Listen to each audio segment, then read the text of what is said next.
On the 4th of December at 23:14 Universal Time, we welcome the last full supermoon of 2025 at 13 degrees of Gemini.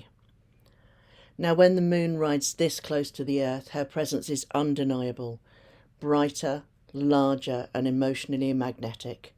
And just as she moves the tides of the ocean, she equally stirs the tides within us, amplifying feelings, revealing truths, and inviting decisive turning points. Gemini is the sign of the twins, that eternal dance of duality, and knowledge, as the saying goes, is power. And astrology's greatest gift is foresight, giving us the freedom to choose consciously rather than to react blindly. And this lunation, this full supermoon in Gemini, is all about the power of choice. Now, she forms two major configurations, placing destiny squarely in our hands. First, a tense and exact mutable grand cross, the moon in opposition to the sun, both exactly square to the nodal axis at 13 degrees of Virgo and Pisces. Now, a grand cross is a cosmic crossroads. It can feel like pressure, friction, even crucifixion if we resist, or it can become the alchemical fire that transforms us when we step forward with awareness. And because Gemini and Virgo are both ruled by Mercury, this choice centres on perception, information, narrative, and the words we speak, both to ourselves and to the world. Opposite to the moon, we have the sun in Sagittarius. Here we lift our gaze, urging us to see the bigger picture, to reconnect with meaning, adventure, and a vision that excites the soul. The nodal axis brings us a karmic flavour. With the south node in Virgo, we're being asked to release old habits of over-analysis, perfectionism, and anxiety about getting every detail right, so that we can move towards that north node in Pisces, a path of trust, surrender, and spiritual alignment. The lower road through Pisces looks like confusion, escapism, or despair. The higher path is faith, compassion, imagination, gifting us the simple knowledge that a greater plan is unfolding, even when the next step isn't fully visible or available. The invitation here is to partake of spiritual union, opening ourselves up to receive downloads from our higher selves and so align with divine will. And in this way, even though things may seem confusing or unclear, we know that we don't need to worry about the minutiae and the detail because we're sitting in faith, watching the divine plan unfold. Yet this full moon is not all tension. There are two beautiful grand trines. These act as luminous release valves and sources of support. Mercury, now direct in Scorpio, here creates a deeply healing water trine, linking up with Jupiter in Cancer, a newly direct Saturn in Pisces. For months, this alignment has been dissolving old emotional armour, healing ancestral and childhood wounds, and quietly restructuring our unconscious beliefs that shape how we think, how we speak. And this internal transformation changes how we communicate and how we respond to the challenges created by this grand cross.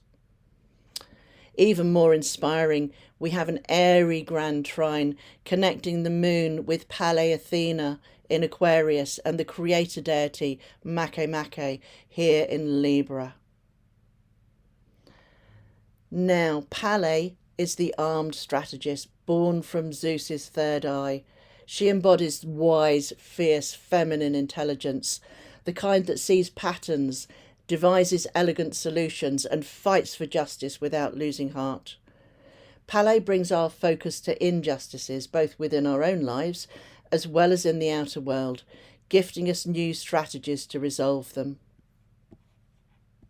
Makemake, the creation god of the Easter Islands, is one of the quantum planets out beyond Pluto, and like the Easter Island heads, there remains much to be uncovered about this new archetype.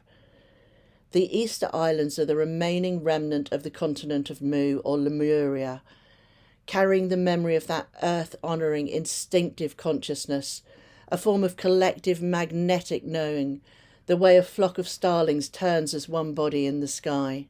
Together, illuminated by the Gemini full moon, these archetypes awaken a profound realization. We are far more powerful in collective resonance than we have been led to believe, whether through conscious boycotts and aligned action in the physical world, or through synchronized meditation, prayer circles, and shared intention in the quantum field.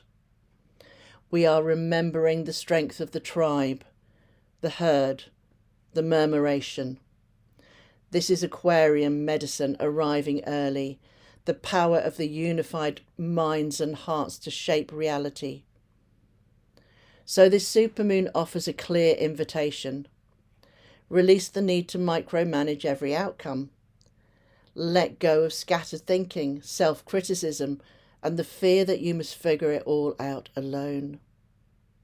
Step instead into trust, into visionary conversations, into community, and into the co-creative field where strategy meets instinct and feminine wisdom is rising once again.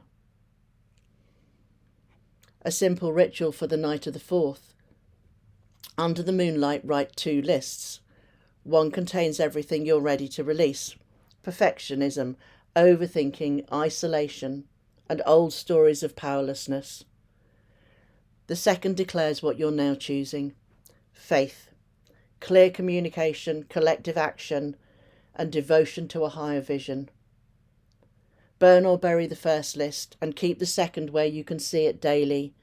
Speak your choices out loud to at least one trusted witness, or at least just the angels and the divine, before the new moon in Sagittarius on the 20th of December. The airy currents of this lunation love to be witnessed and shared. This full moon is a threshold. The choices we make in thought, in word and alliance will ripple far beyond this single night. May we choose widely, wisely, and together. Blessed be. And if you enjoyed this video, please do give me the thumbs up, give me a comment. I'd love to hear your voice, and yeah, share and to subscribe. Thank you.